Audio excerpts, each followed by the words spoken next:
नमस्कार मित्रांनो, हवामानाच्या ह्या यूट्यूब चॅनलमध्ये आपल्या सर्वांचं स्वागत आहे. आपण जर यूट्यूब चॅनलमध्ये नवीन असाल तर आपल्या चॅनलला सबस्क्राईब करा आणि बेल आयकनची घंटी प्रेस करा, जेणेकरून सर्वप्रथम जी माहिती आहे ती तुम्हाला मिळेल.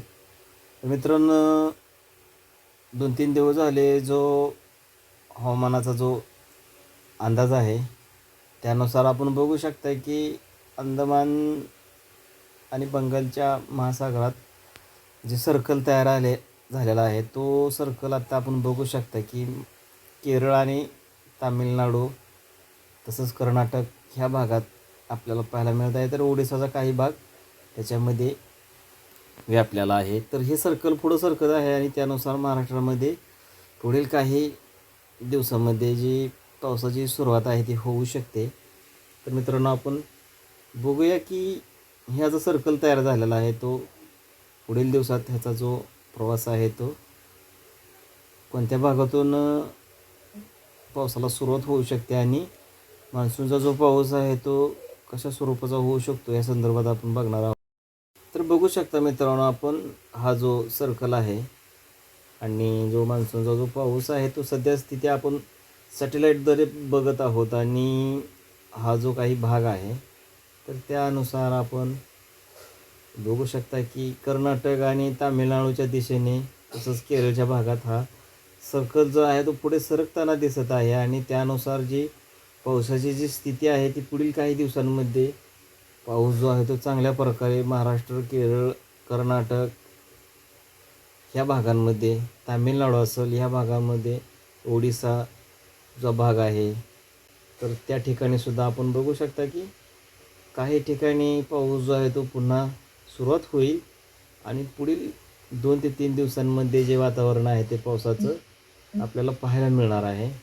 तर आपण सद्यस्थिती जो बंगालचा महासागर आहे त्या ठिकाणचा आपण सर्कल बघत आहोत. तर त्या ठिकाणी हा जो सर्कल आहे तो कर्नाटकच्या दिशेने व केरळच्या दिशेने येताना आपल्याला पाहायला मिळत आहे. तर तामिळनाडूचा भाग हा व्यापून पुढील कर्नाटक आणि केरळचा भाग आहे तो व्यापू शकतो आणि सद्यस्थिती आपण बघितलं असाल तर जो विशाखापट्टणम, जगदलपूर आणि विजापूरचा जो काही भाग आहे तर त्या भागामध्ये थोडाफार जो सर्कल तयार झालेला आहे तो त्या ठिकाणी पावसाची जी स्थिती आहे ती आपण पाहू शकता. आणि जो काही हैदराबाद असेल, नांदेड आणि आहेरीचा काही भाग आहे तर त्या भागाकडं हा सर्कल जो आहे तो आपल्याला येताना पाहायला मिळत आहे. तर पुढील काही तासांमध्ये किंवा पुढील काही जी पावसाची स्थिती आहे ती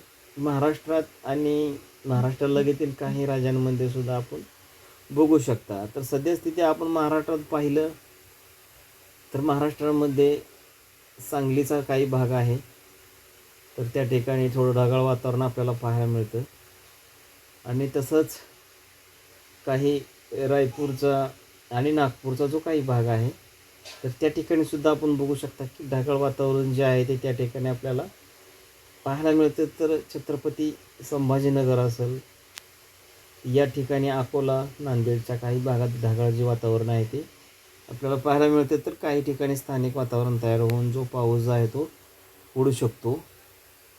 तर मित्रांनो, आपण हा जो सर्कल जो आहे जो बंगालच्या खाडीमध्ये तयार झालेला आहे तो सर्कल पुढील काही दिवसांमध्ये चांगल्या स्वरूपाचा जो पाऊस आहे तो घेऊन येऊ शकतो.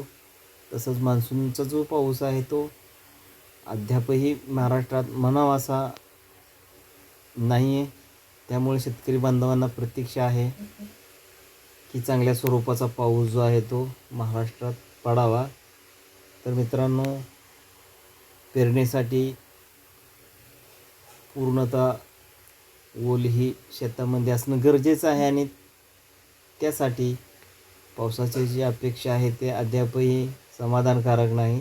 तर त्यासाठी आपण पावसाची जी प्रतीक्षा आहे ती पुढील काही दिवसांमध्ये कशा स्वरूपाची पूर्ण होईल त्यासाठी आपण आपल्या चॅनलच्या माध्यमातून जो हवामानात बदल होत आहे त्यानुसार आपल्याला व्हिडिओ बनवून आपल्यापर्यंत हवामानाची जी खरी माहिती आहे ते आपल्या शेतकरी बांधवांपर्यंत पोहोचवण्याचा माझा सदैव प्रयत्न राहील. परंतु त्यासाठी आपण सबस्क्राईब करणं ह्या चॅनलला गरजेचं आहे. तर आपण आपल्या शेतकरी बांधवाच्या ह्या यूट्यूब चॅनलला सबस्क्राईब करावं आणि बेल आयकनची घंटी प्रेस करा, जेणेकरून आपल्याला सर्वप्रथम जी माहिती आहे ती मिळेल. आणि आपले व्हिडिओ आपल्या शेतकरी बांधवांपर्यंत शेअर करत चला, जेणेकरून त्यांनाही माहिती मिळेल. तर धन्यवाद मित्रांनो.